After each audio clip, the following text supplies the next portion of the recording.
Gold, trusted gold buyers. మీరు తాకట్టు పెట్టిన బంగారాన్ని విడిపించి ఈ రోజు ఉన్న మార్కెట్ ధరకు కొనబడను.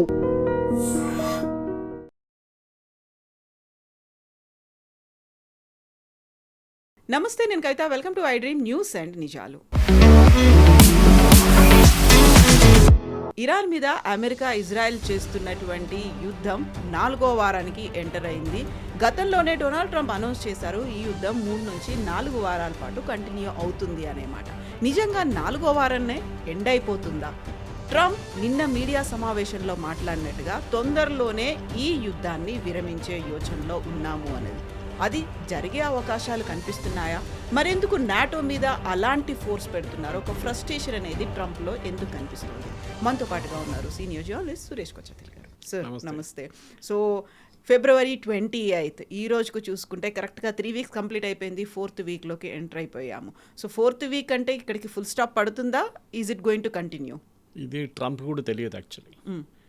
మీకు గుర్తుంటుంది, 2వ వారంలో ఈ ఫస్ట్ టైం నేను ఫినిష్ చేసేస్తాను యుద్ధం అని చెప్పినప్పుడు ఇరాన్ అన్నారు, మీరెట్లా ఫినిష్ చేస్తారు, మేము డిసైడ్ చేయాలన్నారు వాళ్ళు. సో మనకు కూడా 2-3 సినారియోస్ చూడాల్సి వస్తుంది. ఇది మొదలైంది ఎప్పుడు, ఇది బంద్ అయింది ఎప్పుడు, బంద్ కావు అంటే ఎప్పుడు ఫినిష్ అవుతుంది అని చూడు, అంటే అప్పుడు ఆగిపోతుంది యుద్ధం అని. యుద్ధం మనకు తెలిసిందే, ఇది ఎవరు చేపించారు అని చెప్పి ఇప్పుడు కూడా చాలా పెద్ద ఒక డిస్ప్యూట్ నడుస్తుంది. అమెరికాలో అక్కడున్న డెమోక్రాట్స్ నడిమిట్లో ఒక మాట ఏంటంటే, ఇది ఇజ్రాయెల్ చేపించారు అమెరికాతో. ప్రెసిడెంట్ ట్రంప్ ఒక ట్రాప్లో పడిపోయారు, ఇజ్రాయలీ ట్రాప్లో. ఒక చాలా పవర్ఫుల్ జూయిష్ లాబీ అమెరికాలో ఉంది, అది కరెక్టే. ఆ జూయిష్ లాబీతోనే ప్రెసిడెంట్ ట్రంప్ ఇన్ఫ్లుయెన్స్ అయిపోయారు. అది కాకుండా ప్రెసిడెంట్ ట్రంప్ ఈ నెగోసియేషన్, పీస్ నెగోసియేషన్ పంపించిన ఇద్దరు, that is one is Jared Kushner, ఆయన son in law, and Steve Witkoff, ఆయన adviser, who is actually real estate గా. ఆయనకి పాలిటిక్స్తో సంబంధం లేదు, ట్రంప్ రియల్ ఎస్టేట్ ఫ్రెండ్ అన్నమాట. వీళ్ళిద్దరు కూడా చాలా మట్టుకు ఇరాన్ మీద ప్రెషర్ పెట్టి లేనిపోయిన కండిషన్స్ అడిగితే ఇరాన్ బ్యాక్అవుట్ అయ్యారు. యుద్ధం మొదలైనప్పుడు మన అందరికి తెలిసిందే, February 28 ఇది మొదలైనప్పుడు ఫస్ట్ బాంబింగ్ జరిగినప్పుడు ట్రంప్ ఒక లాజిక్ తీసుకొచ్చారు. ఏంటంటే యుద్ధంలో ఓవర్వెల్మింగ్ ఫోర్స్ అంటే ఎయిర్ ఫోర్స్, నేవీ, ఆర్మీని యూజ్ చేయలేదు ఎక్కువ. వీళ్ళిద్దరిని మ్యాక్సిమం ఫోర్స్ పెడితే ఇరాన్ 2-3 రోజుల్లో సరెండర్ అయిపోతారు అనుకో. ఒక సఫకేట్ అవుతుంది, ఇమ్మీడియట్గా సరెండర్ అవుతారు. పవర్ చూసి చూడండి, వెనిజువేలా ఎట్లా భయపడ్డారు చూస్తే, వెనిజువేలా సరెండర్ అయిపోయారు. మనం కూడా, ఇరాన్ కూడా చేయొచ్చు. కానీ వీళ్ళు ఇరానియన్ కెపాసిటీని అండర్ ఎస్టిమేట్ చేశారు ఒకటి. రెండవది, ఇజ్రాయెల్ పని చేసుకుంటున్నారు. నిన్న కూడా చూడండి, వాళ్ళు ఇంటెలిజెన్స్ చీఫ్ని కొట్టారు, ఇంకొక ఆయన సీనియర్ ఆఫీసర్ని చంపేశారు. చాలా మటుకు ఇజ్రాయెల్కి ఒక ఎగ్జిస్టెన్షియల్ థ్రెట్ ఒకటి ఉంది. మీరు ఇవాళ కూడా ఇజ్రాయెల్లో ఎవరైనా పెట్రోల్ ధరలో, డీజిల్ ధరలో, గ్యాస్ ధరల గురించి మాట్లాడలేదు. మీరు ప్రతి దేశంలో వింటున్నారు, including UK and US. Frustration చూపిస్తున్నారు, ఇదేంటి $4 వెళ్ళిపోయిందని యూఎస్లో పర్ గ్యాలన్ చూపిస్తున్నారు. యూరోప్లో గ్యాస్ ప్రైసెస్ చాలా ఎక్కువైందని వాళ్ళు 30-40% పెరిగిందని వాళ్ళు ఏడుస్తుంటే ఇజ్రాయెల్ ఒక మాట రావట్లేదు బయటికి. ఎందుకంటే ఇజ్రాయలీస్కి థ్రెట్ ఉంది, వాళ్ళ ఎగ్జిస్టెన్షియల్ థ్రెట్. బికాజ్ ఇరాన్ కాకుండా మిగతా దేశాలు ఎవరెవరు, ప్యాలెస్టైన్ ఉండొచ్చు, లెబనాన్ ఉండొచ్చు, లెబనాన్ కాదు హెజ్బుల్లా ఉండొచ్చు, ఇట్లాంటి ఆర్గనైజేషన్ ఏమంటారంటే Israel has no right to exist. 2 state solution అని చెప్పి ఎప్పటి నుంచో 1960 నుంచి చెప్పుకుంటూ వస్తున్నాం. దట్ ఈస్ ప్యాలెస్టైన్ ఒకవైపు, ఇజ్రాయెల్ ఒకవైపు. ప్యాలెస్టైన్ అథారిటీకి యాసిర్ అరఫాత్ చనిపోయిన తర్వాత వాళ్ళకి ఒక రెస్పాన్సిబిలిటీ అప్పగించారు. మీరు వెస్ట్ బ్యాంక్ అండ్ గాజా మీరు చూసుకోవాలి, you are the de facto government అక్కడ. వెస్ట్ బ్యాంక్ ఇప్పుడు కూడా వాళ్ళ చేతిలో ఉంది, కానీ గాజా హమాస్ వచ్చి కూర్చున్నారు. Hamas is not part of Gaza, వాళ్ళు బయట నుంచి వచ్చినా, కానీ కొంతమంది అక్కడ పుట్టిన వాళ్ళు హమాస్లో చేరిపోయారు, వాళ్ళొక టెర్రరిస్ట్ ఆర్గనైజేషన్ కూర్చున్నారు. సేమ్ థింగ్ లెబనాన్లో హెజ్బుల్లా వచ్చి కూర్చున్నారు. అట్లీస్ట్ లెబనీస్ గవర్నమెంట్ ఇప్పుడు కూడా చెప్తున్నారు హెజ్బుల్లా దగ్గర, మీరు ఇక్కడ నుంచి వెళ్ళిపోండి, మీకు ఇక్కడ ఉండాల్సిన పరిస్థితి మీకు లేదు, మీరు ఇక్కడ ఉండకూడదు, you don't belong to Lebanon అంటూ. కానీ ఇక్కడ ఈ ప్యాలెస్టైన్ అథారిటీ లేదు. ఒక మాట హమాస్ని మీరు ఇక్కడ ఉండకూడదు. హమాస్ ఇన్ఫ్యాక్ట్ ప్రతి గవర్నమెంట్ ఆమ్ని కంట్రోల్ చేస్తారు గాజాలో. హెల్త్ మినిస్ట్రీ వాళ్ళ అన్ని న్యూస్ ఇచ్చేది హెల్త్ మినిస్ట్రీ. బాంబింగ్లో ఎంతమంది చనిపోయారు, ఎంతమంది మహిళలు, పిల్లలు, అప్డేట్స్ అంతా వాళ్ళు ఇస్తారు. అది హమాస్ లోకంకి చెప్తున్నా ఏమంటారంటే ద గాజా హెల్త్ మినిస్ట్రీ అంటారు. గాజా కాదు, అది it's Hamas health ministry. Anyway ఇజ్రాయెల్ది లాజిక్ సపరేట్. ఇజ్రాయెల్ ఏమంటున్నారంటే మేము లీడర్షిప్ని కొడతాం, we will keep on killing the leadership so that ఒక సిచ్యువేషన్కి వచ్చిన వాళ్ళ దగ్గర ఎవరు ఉండరు. కానీ అది జరగట్లేదు. చాలా మటుకు ఐ మీన్ ఇజ్రాయలీస్ కూడా అమెరికన్స్ లాగా అండర్ ఎస్టిమేట్ చేశారు ఇరానియన్స్ని.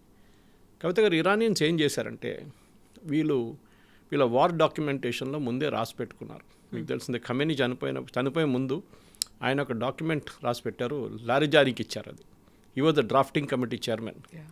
అంటే నేను చనిపోతే this should be the next step.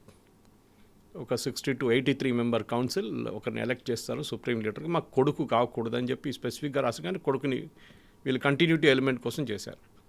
అది కాకుండా ప్రతి డిస్ట్రిక్ట్లో డీసెంట్రలైజ్ ఫార్మాట్లో ఒక కమాండర్ ఉంటారు. Iran is really big. దీనికన్నా ముందు కూడా చెప్పాను చూడండి, మీరు యూకే, ఫ్రాన్స్ అండ్ జర్మనీని తీసుకొని జాగ్రఫీ కలిపితే ఇట్స్ ఇరాన్. అంత పెద్ద దేశం అది. ఆ దేశంలో మీరు డీసెంట్రలైజ్ చేసేసారు. ప్రతి లోకల్ లెవెల్ కమాండర్కి మన దగ్గర చెప్తారు చూడండి, గల్లీగా కమాండర్ ఉన్నారు వాళ్ళ దగ్గర. వాళ్ళకి నీ ఆయుధాలు ఇచ్చి, నీ దగ్గర 2000 డ్రోన్లు, 100 మిసైళ్ళు, ఒక 5 మిసైల్ లాంచెస్ నువ్వు పెట్టుకో. అట్లనే ప్రతి విలేజ్కి ప్రతి డిస్ట్రిక్ట్కి వాళ్ళు ఆయుధాలు ఇచ్చారు, ట్రైనింగ్ ఇచ్చారు. లాస్ట్ వార్ నుంచి ఈ వార్కి వాళ్ళకి 1 సంవత్సరం పాటు టైం ఉండే, కంప్లీట్లీ ట్రైన్డ్. తో మూమెంట్ ఇజ్రాయెల్ వాళ్ళ లీడర్షిప్ని కొట్టంగానే ద ఫస్ట్ అజంప్షన్ వాజ్ వీళ్ళు ఇంకా ఏం చేయలేరు. అది యుఎస్ అజంప్షన్ ఉండే, వీళ్ళు మొత్తం సరెండర్ అయిపోతారు, మొత్తం టాప్ లీడర్షిప్ పోయింది, 40 మంది కమాండర్లు పోయారు, ఒక కన్ఫ్యూజన్లో ఉంటారు, ఏం చేయరని. కానీ అదే రోజు సాయంత్రం మీకు గుర్తుంటుంది, ఇజ్రాయెల్ని కొట్టారు వాళ్ళు. నెక్స్ట్ డే వాళ్ళు అరబ్ నైబర్స్ని కొట్టారు. ఇది వాళ్ళ పవర్. ఇప్పుడు రీసెంట్లీ మనం చూసుకుంటే ఈ స్ట్రెయిట్ ఆఫ్ హార్మోజ్ క్లోజ్డ్ ఉంది, స్ట్రెయిట్ ఆఫ్ హార్మోజ్ క్లోజ్డ్ ఉందని చెప్తున్నారు.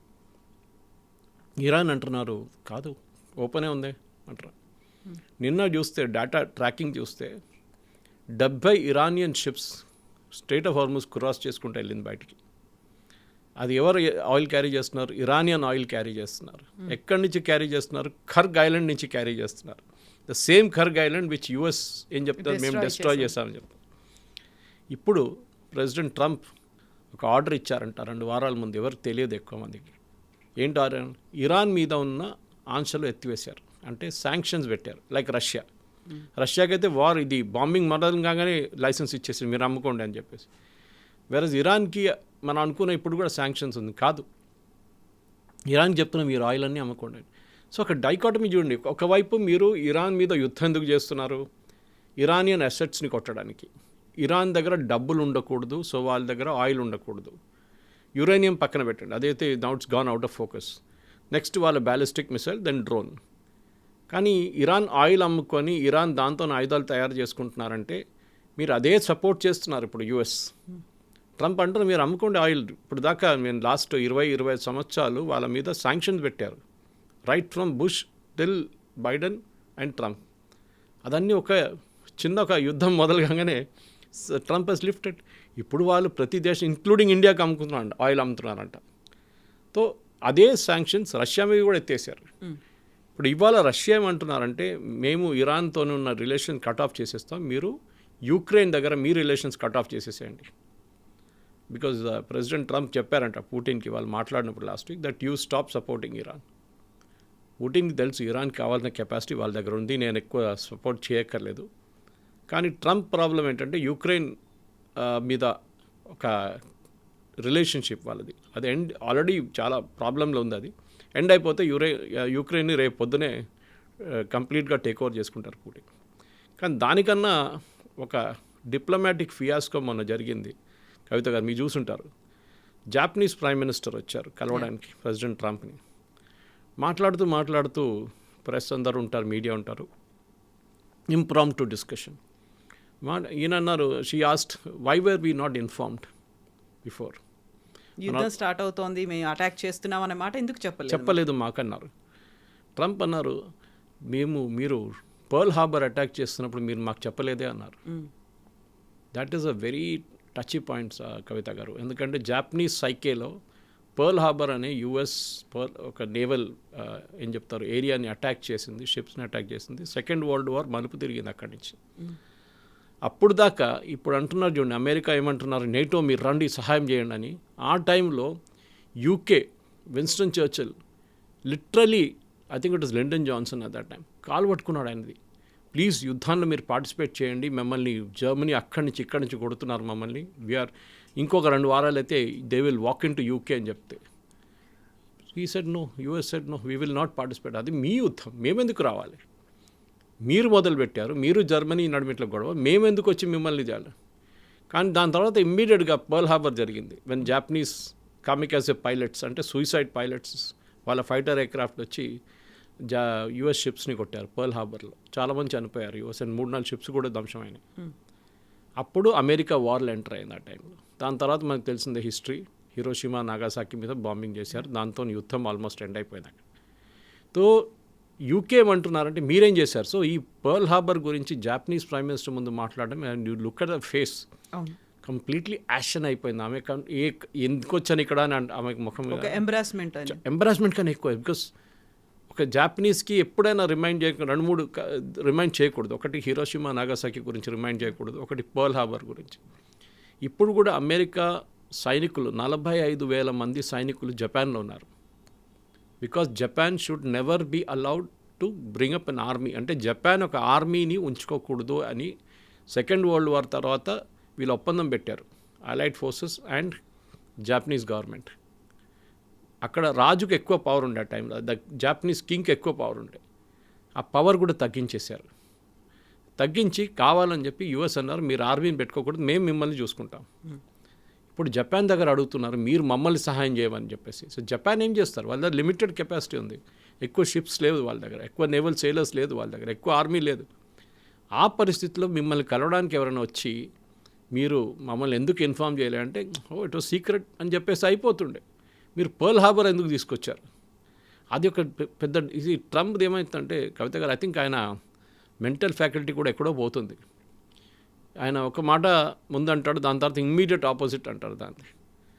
ఫస్ట్ ఆ రోజు దానికన్నా ముందు 2 రోజుల ముందు ఒక ప్రెస్ కాన్ఫరెన్స్ ఇట్లనే ఇన్ఫార్మల్ ప్రెస్ మీట్లో మేము నేటోని అడిగాము, నేటో రావాలన్నారు. బహుశా నేను చెప్పుంటాను మీకు ఇది. జాక్ స్ట్రామర్ని నేను అడిగాను, why are you not coming and joining us అంటే, I will have to check with my team అన్నారంట. నా టీం దగ్గర అడగా, టీం అంటే అలా క్యాబినెట్. ట్రంప్ అన్నారంటే ఏం టీం అడగడం, నేను చూడు నేనే డిసిషన్ తీసుకుంటున్నాను, ఈ టీం ఎక్కడి నుంచి వచ్చిందని చెప్పారు. ఇది ఒక డిఫరెన్స్ ఆఫ్ వర్క్ స్టైల్ ఉంటుంది. అదొక డెమోక్రసీ, ఇది కూడా డెమోక్రసీ. కానీ ఇక్కడ Trump is absolute dictator. Super powers అన్నీ ఆయన దగ్గరే ఉంటాయి. స్టామర్ని, ఒక బ్రిటిష్ ప్రైమ్ మినిస్టర్ని యు ఆర్ అ కవర్డ్, మీరు ఒక డిసిషన్ తీసుకోలేరు అని చెప్పినప్పుడు వాళ్ళ బ్రిటిష్ పబ్లిక్ మెంటాలిటీ అమెరికన్ వ్యతిరేకం ఎంతో వెళ్తుందని ఆలోచించండి ఒకసారి. మోదీ గారిని తిట్టినప్పుడు, ఒక ట్రంప్ తిట్టినప్పుడు మన దగ్గర కొంతమంది పండుగ చేసుకుంటారు ఇక్కడ, రాహుల్ గాంధీ ఇలాంటి వాళ్ళు, కాంగ్రెస్ పార్టీ వాళ్ళు. కానీ అమెరికాలో అట్లా కాదు. ఈవెన్ ఇజ్రాయెల్లో కూడా వాళ్ళ ప్రైమ్ మినిస్టర్ని ఎవరైనా తిట్టారో ఏమైనా చెప్పారంటే the entire country will rise up together. Political differences అంతా పక్కన పెట్టేస్తారు. ఇప్పుడు నిన్న మళ్ళీ అదే స్టేట్మెంట్ తీసుకొచ్చారు, మేము నేటో. ఎందుకని అటాక్ చేయాల్సి వచ్చింది పర్ల్ హార్బర్ మీద జపాన్? అది ఒక డిసిషన్ ఉండే అప్పుడు, and it was not taken by the Japanese government, the Japanese king ఆ టైంలో, ఇంపీరియల్ ఫోర్సెస్. అది ఇటువైపు బర్మా వైపు ఒక క్యాంపెయిన్ నడుస్తున్నప్పుడు కొహిమా దాకా వచ్చారు జపాన్, ఇండియన్ నేషనల్ ఆర్మీతో, సుభాష్ చంద్రబోస్తో. అటువైపు యుఎస్ని ప్రొవోక్ చేయడానికి చేశారని చెప్తున్నారు ఇది పర్ల్ హార్బర్. ఎందుకంటే యుఎస్ అప్పుడు దాకా ఇన్వాల్వ్ లేరు వార్లో. అది ఒక సూసైడ్, అది కూడా అటాక్ చేయడం, that was the big disaster actually. Japanese చేయకుంటే బాగుంటుండే, కానీ దాంట్లో కింగ్ రోల్ ఎక్కువ ఉండే, రాజుల రోల్ ఎక్కువ ఉండే దాంట్లో. అప్పుడున్న జాపనీస్ గవర్నమెంట్ చాలా వీక్ అండ్ ఎఫెక్టివ్ ఉన్నారని చెప్తున్నారు. So pearl harbour was a turning point, second world war, that doubt లేదు. 9/11 గురించి మాట్లాడుతున్నప్పుడు దట్ వాజ్ అనదర్ 9/11 వాళ్ళకి. 9/11 కన్నా ఎన్నో సంవత్సరాల ముందు. సో పర్ల్ హార్బర్ ఇప్పుడున్న పబ్లిక్, ఇప్పుడున్న అమెరికన్ యంగ్స్టర్స్, మన దగ్గర ఉన్న జెన్జీ జనరేషన్ లాంటి వాళ్ళకి తెలియదు ఎక్కువ. వాళ్ళ హిస్టరీ బుక్స్లో ఉంటుంది కానీ నార్మల్గా డిస్కస్ చేయరు దాని గురించి. ఇప్పుడు మన దగ్గర కూడా కొన్ని మేజర్ మూమెంట్స్ అడిగితే, గాంధీ దండయాత్ర గురించో లేకుంటే మిగతా దాని గురించి అడిగితే, ఫ్రీడమ్ మూమెంట్ టైంలో మన యంగ్స్టర్స్కి తెలియదు. కొహిమా వైపు జరిగిన బ్యాటిల్ ఇండియన్ నేషనల్ ఆర్మీతో జరిగిన బ్యాటిల్ బ్రిటిష్ ఆర్మీ అది కూడా తెలియదు. That first time Indian tricolour ఎగిరించింది నెహ్రూ కాదు, సుభాష్ చంద్రబోస్ అండమెన్స్లో అని చెప్తే అది కూడా చాలామందికి తెలియదు. బిఫోర్ 1947 1930s అది. ఇట్లాంటి చాలా కారణాలు లేదు. సో జాపనీస్ చేసిన పెద్ద ఒక తప్పు అది. దానికి వాళ్ళకి పాపం they had to pay for it. ఎందుకంటే హిరోషిమా నాగాసాకి మీద డెకేడ్స్ టుగెదర్ అక్కడ ఇంకేమీ లేదు. అది first time nuclear bomb was used. ఎవరు యాంటిసిపేట్ చేయలేదు. జాపనీస్ మీద చేయాల్సిన అవసరం లేదు ఆ టైంలో. It was a decision. తర్వాత చాలామంది రిగ్రెట్ చేశారు, కానీ అప్పుడు చేయకపోతే బాగుంటుంది. జాపనీస్ కూడా సరెండర్డ్ ఎనీవే. వాళ్ళు బర్మాలో కొన్ని వాళ్ళకి సెట్ బ్యాక్స్ జరిగింది వాళ్ళకి. In fact Japanese entire Asia take over చేసుకున్నారు. Singapore was with them, Burma with them, Indonesia వాళ్ళ దగ్గర ఉండే. మొత్తం సౌత్ ఈస్ట్ ఏషియా మొత్తం వాళ్ళు జస్ట్ అనదర్ 2 వారాలు కాగానే దేవర్ అట్ కొహిమా. ఇంకొక వారం అయితే దేవుడు ఎంటర్డ్ ఇండియా. అది ఉండే వాళ్ళ దగ్గర. కానీ ఇటువైపు చేసిన ఈ తప్పు, అమెరికా వైపు చేసిన తప్పు, that was a decision taken by the Japanese Royals. అదొక పెద్ద మిస్టేక్, తప్పని చెప్పొచ్చు. తప్పు కాదు, ఇట్స్ మేజర్ బ్లండర్. కానీ జాపనీస్ వాళ్ళ పవర్ చూపించారు దాంట్లో, that we can hit you అని చెప్పేసి.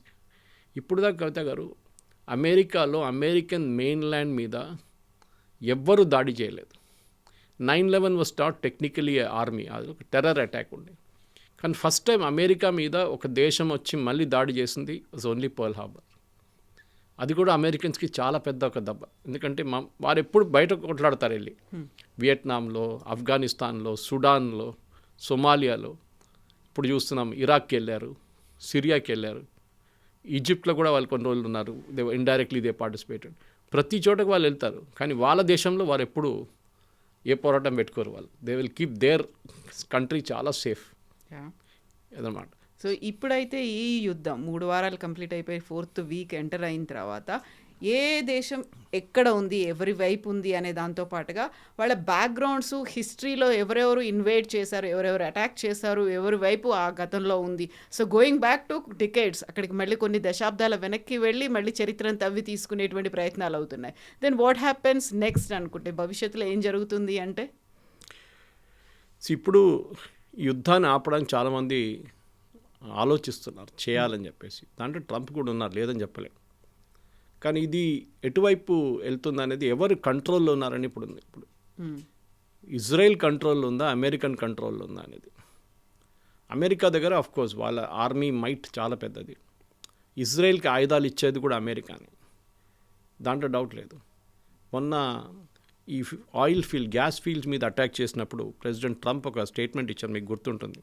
నాకు తెలియకుండా వీళ్ళు బాంబింగ్ చేశారు, పర్మిషన్ తీసుకోకుండానే అటాక్ అయింది. ఎస్, ఇది ఎందుకు చేశారు అదొక పెద్ద ఇష్యూ ఉండే. ఎందుకంటే మనం ఇప్పుడు జాపనీస్ గురించి మాట్లాడుతున్నప్పుడు కూడా ఈ ఆయిల్ గురించే ఉండే అప్పుడు కూడా గొడవ. In fact that is the main thing. ఈ ఆయిల్ రిసోర్సెస్ గురించి ఈ చాలా మటుకు యుఎస్ ఫ్లీట్ జాపనీస్ దగ్గర ఉన్న ఆయిల్ సీజ్ చేయడానికి ట్రై చేశారు. మీరు అడిగిన ఇప్పుడు కూడా ఆయిల్ గొడవనే నడుస్తుంది చాలా మటుకు. That is why Pearl Harbor ఎందుకు జరిగిందంటే it was a battle for oil at the end of the day. ఎందుకంటే బ్రిటిష్ అప్పుడు జపాన్ వాళ్ళు ఆక్యుపై చేసుకున్న, నేను చెప్పాను చూడండి, ఇండో చైనా అటువైపు. అప్పుడు యుఎస్ ఏం చేశారంటే వీళ్ళ అసెట్స్ మొత్తం ఫ్రీజ్ చేసేసారు. History is repeating it self. మళ్ళీ మనం ఎప్పుడు అంటాం, first time it's a tragedy, second time it's a comedy అంటారు. హిస్టరీ రిపీట్ అయింది. అదే జాపనీస్తో జరిగిన గొడవ మీరు సడన్గా రిమైండ్ చేశారు పర్ల్ హార్బర్ గురించి, ఇట్స్ గుడ్ థింగ్. అదే ఇప్పుడు కూడా నడుస్తుంది. సో ఈ ఆయిల్ గురించిన గొడవకి ఎవరు ఆపుతారంటే, మొన్న జరిగిన అటాక్లో ఖతార్ మీద జరిగిన attack was one of the massive attack. వాళ్ళు ఇప్పుడు అంగీకరిస్తున్నారు మినిమం 5 సంవత్సరాలు పడుతుంది వాళ్ళకి రికవర్ కావడానికి. అండ్ వాళ్ళకి 80% వాళ్ళ రెవెన్యూ దీని నుంచి వస్తుండే, గ్యాస్ నుంచి. వాళ్ళకి ఇప్పుడు ఏమి ఉండదు. అఫ్కోర్స్ వాళ్ళ అసెట్స్ చాలా ఉందనుకోండి, వాళ్ళ పాపులేషన్ 4 లక్షల మందే. మన దగ్గర ఒక జిహెచ్ఎంసీ వార్డులో దానికన్నా ఎక్కువ మంది ఉంటారు. సో అక్కడున్న నాన్ రెసిడెంట్స్ ఎక్కువ మంది ఉంటారు, ఎక్స్పాట్రియేట్స్. ఖతార్ మీద కొట్టిన తప్పలో ప్రెసిడెంట్ ట్రంప్ అన్నారు, నెతన్యాహుని పిలిచి పబ్లిక్లీ అడ్మానిష్డ్ హిమ్, అంటే ఎందుకు చేశారని అడిగారు. అండ్ నెక్స్ట్ డే నెతన్యాహు అన్నారు, we will not do any more bombing. So Israel వైపు వాళ్ళు ఇప్పుడు కాన్సన్ట్రేట్ చేస్తున్న లెబనన్ మీద. సౌత్ లెబనన్ వాళ్ళు కంప్లీట్గా టేక్ ఓవర్ చేయడానికి ట్రై చేస్తున్నారు. అదే టైంలో మొన్న కూడా అక్కడ 4 IRGC కమాండర్స్ని చంపారు ఇజ్రాయెల్. అంటే వీళ్ళు అక్కడ ఉన్నారు ఇప్పుడు కూడా. ఇరానియన్స్ మనం అనుకుంటాం ఇరాన్లో ఉన్నారు, ఇక్కడ కూడా ఉన్నారు, వాళ్ళు అక్కడ కూడా చేరుకున్నారు వాళ్ళు. సో అక్కడ ఏం నడుస్తుంది అనేది ఇజ్రాయెల్కి ఇప్పుడు చాలామందికి వాళ్ళ కాన్సన్ట్రేషన్ అంతా లెబనాన్ మీద ఉంది. అప్పుడప్పుడు వెళ్ళి ఇరాన్ మీద ఒక బాంబు వేసి వచ్చేస్తారు, ఎవరినో ఒకటి చంపేస్తారు వాళ్ళు. And they are very specific. వాళ్ళు ఒక టార్గెట్ని హిట్ చేయట్లేదు, వాళ్ళు ఒక జనరల్ టార్గెట్ని హిట్ చేయట్లేదు, వాళ్ళు హై వాల్యూ టార్గెట్స్ని కొడుతున్నారు. ఒకటి గ్యాస్ ఫీల్డ్ కానివ్వండి, ఒకటి ఇండివిజువల్స్ ఉండొచ్చు, లారీజానీ లాంటి వాళ్ళు కొట్టినారు, ఇంటెలిజెన్స్ చీఫ్ని చంపారు. ఇట్లాంటి స్పెసిఫిక్స్ ఇజ్రాయెల్ తీసుకొస్తున్నాడు. ఈ యుద్ధం ఆపడానికి ఇజ్రాయెల్ దగ్గర కూడా ఒక పవర్ ఉంది. కానీ వాళ్ళు దాన్ని వినియోగించుకుంటారో లేదో అనేది చాలా మటుకు డౌట్ఫుల్. ఎందుకంటే ఇజ్రాయెల్ అండ్ స్పెషలీ నెటన్యాహు, ఆయనకి యుద్ధం ఎన్ని రోజులు ఎక్కువ నడిపించుకుంటూ పోతే ఆయనకి పొలిటికలీ బెనిఫిషియల్గా ఉంటుంది అది ఆయన కంట్రీలో. ఎందుకంటే ఆయన వ్యతిరేకంగా కొన్ని కేసులు ఉన్నాయి. అది కాకుండా ఈ యుద్ధం మొదలైన తర్వాత నుంచి చాలామంది ఆయన్ని ప్రశ్నిస్తున్నారు. October 7th ఎందుకు జరిగింది? Was there an intelligence failure? Army ఎందుకు రియాక్ట్ కాలేదు ఆ టైంలో? మనం ఇంత ట్రైనింగ్ ఇచ్చిన తర్వాత కూడా ఆ రోజు సభాత్ ఉన్నప్పుడు కూడా మన దగ్గర మనకు తెలుసు వీళ్ళు అటాక్ చేయవచ్చు అన్నప్పుడు ఎందుకు చేయలేదని చెప్పి చాలా ప్రశ్నలు నడుస్తున్నాయి.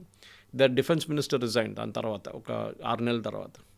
ఇంకా ఈ వార్ అయినాక మనం డిస్కషన్ తీసుకుందామని నెట్నే ఒక అష్యూరెన్స్ ఇచ్చారు. అప్పుడు we will have a full fledged enquiry, ముందు యుద్ధం ఫినిష్ కానివ్వండి అని. కానీ ఆ యుద్ధం ఎండ్ అవ్వట్లేదు. ట్రంప్ ఒకవైపు, నెటన్యాహు ఒకవైపు. అరబ్ కంట్రీస్ వీళ్ళకు కూడా దీంట్లో స్టేక్ ఉంది. ఇప్పుడు చెప్పండి, చూడండి ఖతార్ స్టేట్ చూడండి, నిన్న సౌదీ అరేబియా మీద కొట్టారు, రిఫైనరీ మీద. సో ప్రతి చోట వాళ్ళ ఎకనామిక్ రెవెన్యూ ఎక్కడి నుంచి వస్తుందో దాన్ని కొడుతున్నారు. ఇరాన్, UAE మీద మనకు తెలిసింది, వాళ్ళ టూరిజం మీద కొట్టారు, అంటే వాళ్ళ ఎయిర్పోర్ట్ కానివ్వండి, పామ్ జుమ్రియా కానీ హోటల్స్ మీద కొడుతున్నారు. కువైట్లో US 5th ఫ్లీట్ మీద కొట్టారు వాళ్ళకి తెలుసు క్లియర్గా. అండ్ ఇరాన్ని మనం ఎప్పుడు అండర్ ఎస్టిమేట్ చేస్తున్నాం మనం as a normal media person కూడా. వాళ్ళ టెక్నికల్ పవర్ చాలా బాగుంది. మనం మొన్న కూడా మాట్లాడుకున్నప్పుడు అన్నాం, సౌదీ అరేబియా ఒక బ్యాక్ టువర్డ్ రెడ్ సీ ఒక బ్యాక్ డోర్ పోర్ట్ పెట్టుకున్నారు. అక్కడ యాన్బు అని చెప్పి పోర్ట్ ఉంది. అక్కడి నుంచి ప్రతిరోజు 5 మిలియన్ బ్యారెల్స్ ట్రాన్స్పోర్ట్ చేసే ఒక పైప్ లైన్ ఉంది, 4 ఫీటు డయామీటర్ ఉన్న పైప్ అని చెప్పాం. ఆ పైప్ దగ్గర మొన్న రాత్రి అటాక్ జరిగింది. ఇరాన్ కొట్టారు, అంటే వాళ్ళ ఇంటీరియర్ ఐలాండ్ నుంచి కొట్టారు. అది it would have travelled minimum 2000 kilometres ఆ మిసైల్. అండ్ స్పెసిఫిక్గా కరెక్ట్గా వచ్చే స్పాట్లో కొట్టింది. నిన్న జెరూసలం మీద ఒక అటాక్ జరిగింది, మీరు చూసుంటారు. అఫ్కోర్స్ ఫ్రాగ్మెంట్స్ పడింది అంటున్నారు ఇజ్రాయెల్, కానీ జెరూసలం మీద చేస్తున్నారు, which is almost again 2500 kilometres. అంటే వాళ్ళ దగ్గర ఇప్పుడు కూడా బ్యాలిస్టిక్ మిసైల్ చాలా క్లారిటీతో కొడుతున్నారు, చాలా పర్ఫెక్షన్తో కొడుతున్నారు. సో వాళ్ళకి యుద్ధం ఆపడానికి ఇరాన్కి ఇప్పుడు ఒక ఏం చెప్తారు ఇన్సెంటివ్ ఏం లేదు. వాళ్ళకు సూసైడ్ మెంటాలిటీలో వెళ్ళిపోతున్నాం, మేమైతే పోతాం మిమ్మల్ని కూడా తీసుకుపోతాం తోడని చెప్పేసి. అరబ్ కంట్రీస్కి యుద్ధం ఆపాలని ఉంది, కానీ ఎవరు ఆపుతారు? ఎవరు ఇనిషియేటివ్ తీసుకుంటారు? That's a question. ఇనిషియేటివ్ తీసుకుంటే మీరు ఇరాన్ కన్నా వీక్ అయిపోతారని ఒక నోషన్ ఉంది. నోషన్ డెఫినెట్గా వస్తుంది. ఇంత పెద్ద సౌదీ అరేబియా భయపడుతున్నారు ఇరాన్ని అని చెప్పేసి. మీరు కువైత్, ఖతార్, ఇంత ఫైనాన్షియలీ పవర్ఫుల్ ఉన్న ఖతార్ ఇరాన్ని భయపడుతున్నారు. అండ్ టుమారో ఇరాన్ విల్సే మేము ఎప్పుడు కావాలంటే మిమ్మల్ని కొడతాం, అది గుర్తుపెట్టుకోండి మీరు. ఇప్పుడు ఇవాళ పొద్దున్న వస్తున్నప్పుడు I was hearing CNN interview. దాంట్లో ఏం చెప్తున్నా అంటే ఇరాన్ కొన్ని కండిషన్స్ పెట్టవచ్చు ఈ యుద్ధం ఆపడానికి. ఒకటి, మా మీద మీరు ఎప్పుడు ఇంకా దాడి చేయరు. అది ఎవరి దగ్గర చెప్తున్నారు? Israel and US. వాళ్ళు దాన్ని అంగీకరించరు. సెకండ్, ఇప్పుడు జరిగిన యుద్ధంలో నష్టాలు ఏమేమి వచ్చినాయి వాళ్ళకి, వాళ్ళ ఆయిల్ ఫీల్డ్స్ ఉండొచ్చు, వాళ్ళ సిటీస్ మీద ఉండొచ్చు, వాళ్ళ ఇన్ఫ్రాస్ట్రక్చర్ మీద ఉండొచ్చు, వాళ్ళ బిల్డింగ్ అన్నీ కాస్ట్ మీరు కట్టాలి దాన్ని. అది కూడా US కానీ ఇజ్రాయెల్ అంగీకరించరు. మూడవది, ఇరానియన్ లీడర్షిప్ని కొట్టడం మీరు బంద్ చేయాలి, అది కూడా జరగదు. ఈ 3 కారణాలు, 3 రీజన్స్ ఉంటేనే ఇరాన్ పాసిబ్లీ అంగీకరించు. వాళ్ళ వైపు నుంచి ఒక కన్సెషన్ వారు చేయొచ్చు, ఏంటంటే యురేనియంని ప్రాసెసింగ్ మేము బంద్ చేసేస్తాం, మేము will stop it, IAEA inspections మేము అలౌ చేస్తాం, ఇంటర్నేషనల్ అటామిక్ ఎనర్జీ ఏజెన్సీ. దీనికన్నా ముందు ఉండే ఒక 10-15 సంవత్సరాల ముందు ఉండే ఇన్స్పెక్షన్, కానీ దాని తర్వాత పెద్ద గొడవ జరిగింది. I think bush was the president at time. అప్పుడు వీళ్ళు రిజెక్ట్ చేశారు, విత్ దట్ ఇట్ ఎండెడ్. ఇప్పుడు ప్రాబ్లం అక్కడ కాదు, ప్రాబ్లం ఇప్పుడు ఈ యుద్ధం ఇరాక్కి చేరుకుంది. ఇరాక్లో ఉన్న షియైట్స్ వాళ్ళు యుద్ధం టేకప్ చేసుకున్నారు. ఇప్పుడు అక్కడి నుంచి ఎక్కువ అటాక్స్ జరుగుతున్నాయి. కొన్ని మిసైల్స్ ఇరాక్ నుంచి లాంచ్ చేస్తున్నారు. అది సౌదీ అరేబియాకి కూడా చాలా పెద్ద ప్రాబ్లం అయిపోతుంది. ఎందుకంటే ఒకవైపు నుంచి వస్తే ఓకే, ఇటువైపు నుంచి నిన్న 4 మిసైల్ కొట్టారు. And all the 4 were intercepted. Later on 3 సాయంత్రం మళ్ళీ 3 కొట్టారు. అంటే ఆలోచించండి, ఇంకా వాళ్ళ దగ్గర ఇంత బాంబింగ్ జరిగిన తర్వాత కూడా దే స్టిల్ హ్యావ్ ఇట్. మన అమెరికా B-2 బాంబర్స్ తీసుకొచ్చి బాంబ్ చేశారు 2 రోజుల ముందు. వాళ్ళ కొన్ని మిసైల్ ఫెసిలిటీస్ని కొట్టడానికి ట్రై చేశారు. అండ్ అమెరికా అంగీకరిస్తున్నారు, we did bunker buster bomb కొట్టాము, డీప్ ఇంటూ ద మౌంటైన్ కొట్టాము, అంటే పెద్ద పెద్ద హిల్స్ కింద ఉంది అదంతా, కానీ డ్యామేజ్ ఎక్కువ జరగలేదు. డ్యామేజ్ వాళ్ళు ఇప్పుడు కూడా రిటైన్ చేసుకుంటున్నారు. అంటే ఇరాన్ ప్రిపరేషన్ చూడండి. సో యుద్ధం ఆపడానికి ఇప్పుడున్న పరిస్థితుల్లో ఎవరు ముందుకు రావట్లేదు. ముందు Oman was big time supporter దీన్ని. వాళ్ళ మీద కూడా దాడి చేసిన తర్వాత వాళ్ళకి ఇంట్రెస్ట్ పోయింది, మాకేం పోయింది, మేమేం చేసుకుంటామని చెప్పేసి. ఇరాన్కి ఏమో వన్ అప్ మ్యాన్షిప్ నడుస్తుంది. మేము అరబ్ వరల్డ్లో మేము లీడర్స్ అని చూపిస్తున్నారు వాళ్ళు. Technology wise, defence wise we are number 1. Financially వారు కాకపోవచ్చు. వాళ్ళ బిగ్గెస్ట్ విన్ వాళ్ళ ఆయిల్ అమ్మడం ప్రెసిడెంట్ ట్రంప్ సంతకం పెట్టి అప్రూవ్ చేశారు. దాట్ ఇస్ ఐ థింక్ చాలామంది మన దగ్గర ఉన్న పొలిటికల్ అనలిస్ట్ కూడా, మన దగ్గర ఉన్న ఎకనామిక్ అనలిస్ట్ కూడా ఇది అర్థం చేసుకుంటలేరు. ఎందుకని ఇది చాలా పెద్ద ఒక విక్టరీ ఇరాన్కి. పుటిన్ ఎట్లా అలౌ చేశారో ఫస్ట్ ఏం చెప్పారు, ఫ్లోటింగ్ ఆయిల్ మీరు తీసుకోవచ్చు అన్నారు. అంటే షిప్స్లో ఫ్లోట్ చేస్తున్న ఆయిల్ ఉన్నాయి, అది చాలా 60-70 షిప్స్ ఉన్నాయి, దాని నుంచి మీరు now he has given a blanket thing Putin దగ్గర, మీరు ఎవ్వరు కావాలంటే అమ్మేసుకోండి ఆయిల్ అని చెప్పేసి. America at the same time వాళ్ళు ఏమంటున్నారంటే వాళ్ళ కాంగ్రెస్ దగ్గర వెళ్ళి మాకు $200 బిలియన్ కావాలి ఈ యుద్ధం ఇంకా నడిపించుకుంటూ వెళ్ళాలంటే. $200 బిలియన్. ఒక వారంలో వాళ్ళు మొన్న ఖర్చు పెట్టింది $12 బిలియన్. అంటే 200 బిలియన్ అంటే వాళ్ళు you can estimate the time gaps. ఎంత టైం తీసుకొని ఇంకా యుద్ధం చేయాలని ఉంది వాళ్ళకి. చాలా క్లియర్. 8 వారాలు ఉండొచ్చు, 12 వారాలు కూడా ఉండొచ్చు. యుద్ధం అంత ఈజీగా ఆగదు. ఆగుతుంది డెఫినెట్గా. ఎక్కడ ఏ రోజు వీళ్ళందరూ ఈగో నుంచి కిందకి దిగొస్తారో, సారీ అని చెప్పి వీళ్ళు ఆపుతారో ఆ రోజు యుద్ధం ఆగుతుంది. కానీ ఎవ్వరూ దానికి రెడీగా లేరు. ప్రెసిడెంట్ ట్రంప్ లేరు. ఇప్పుడు వాళ్ళ వైపు నుంచి 3 షిప్స్ వస్తున్నాయి with marine expeditionary force sailors. వాళ్ళని ఎట్లా వాడుకుంటారో మనకు తెలియదు. వన్ థాట్ ప్రాసెస్ వాజ్ వాళ్ళని ఖర్గ్ ఐలాండ్లో పంపించి ఖర్గ్ ఐలాండ్ మీద కూర్చోబెడతారు, క్యాప్చర్. అంత ఈజీ కాదు. ఇరాన్ ఇమ్మీడియట్గా ఖర్గ్ ఐలాండ్ మీద అటాక్స్ లాంచ్ చేస్తారు, దాంట్లో డౌట్ లేదు. ఈ బోట్లో తీసుకెళ్ళాలి కదా వీళ్ళు, దాన్ని ఫస్ట్ అటాక్ చేస్తారు. స్ట్రెయిట్ ఆఫ్ హార్ముజ్లో ప్రెసిడెంట్ ట్రంప్ అంటున్నారు 7 దేశాలు కలిసి వస్తున్నారు, మేము అందరు కలిసి దాన్ని పెట్రోలింగ్ చేస్తామండి. అది కూడా ఇట్స్ నాన్ స్టార్టర్. ఒక స్పెసిఫిక్ ప్రపోజల్ ఏం రావట్లేదు, ఏదో జనరల్ ట్రంప్ మాట్లాడుతున్నారు. బహుశా నేను అనుకుంటాను ఇప్పుడు ఈద్ అయిపోయింది నిన్న గల్ఫ్లో, ఇంకా 2-3 రోజుల తర్వాత వాళ్ళు బ్యాక్ ఇన్ యాక్షన్ వచ్చినప్పుడు యుద్ధం ఎటువైపున వెళ్ళొచ్చు. రెజ్యూనేట్ అవ్వచ్చు, లేదు డ్రాప్ అవ్వచ్చు. సరే ఇంత దాకా వచ్చాం కదా మనం మాట్లాడదామని చెప్పేసి. కానీ దానికి ఎవరైనా ఒక స్టేట్స్మెంట్ లాంటి మనుషులు కావాల్సి వస్తుంది. యుఎన్ అయితే దే ఫెయిల్డ్. నేను చెప్పాను చూడండి, UN is totally failed in the role. వాళ్ళు ఎవరు అంగీకరించరు. మళ్ళీ ఒమాన్ లేకుంటే ఇంకేదైనా దేశం దీనికి కొంచెం ఇనిషియేటివ్ తీసుకొని వస్తే బహుశా ఆ టైంలో నెగోసియేషన్ స్టార్ట్ అవుతుంది. కానీ if UK gets in to it, ఇప్పుడు నేను ఇవాళ రాత్రి అండ్ ఇవాళ పొద్దున 2 వార్నింగ్లు ఇచ్చారు ఇరాన్. యూకే గిట్ట దీంట్లో వస్తే, if you come to patrol Strait of Hormuz, మీ అసెట్స్ని యూకేలో మేము కొడతామని చెప్పి. And possibly after second world war first time UK మీద దాడి జరగబోతుంది ఈస్ట్ ఫ్రంట్. ఆల్రెడీ ఒక బాంబింగ్ అయితే జరిగింది మొన్న మిడిల్ సెక్స్ ఆ ఏరియాలో. ఇది ఇంకోటి కూడా ఇరాన్ మళ్ళీ మొదలు పెడతారు యూకే వైపు. అందరు భయపడుతున్నారు. Nobody wants to get in to it. Japanese కూడా, ఇంత దూరం ఉన్న జాపనీస్ వాళ్ళు కూడా 10 సార్లు ఆలోచిస్తున్నారు మేము దీనికి వెళ్ళాలన్నా వద్దా అని చెప్పేసి.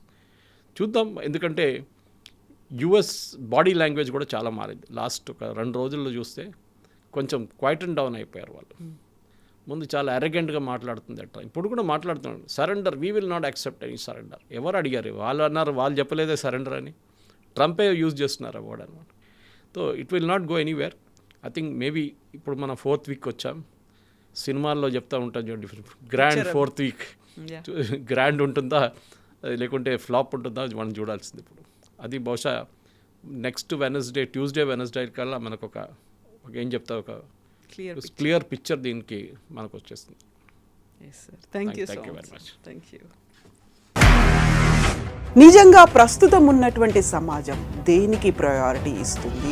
ఆర్థిక సంబంధాల చుట్టూ మాత్రమే తిరుగుతోంది. మళ్ళీ ఎన్నికలంగానే చాలా విరక్తి కలుగుతున్నాం. మంచి అనిపిస్తుంది కదా, లేడీస్ కూడా ఛాలెంజింగ్ జాబ్స్ చేసినప్పుడు చాలా బాగుంటుంది.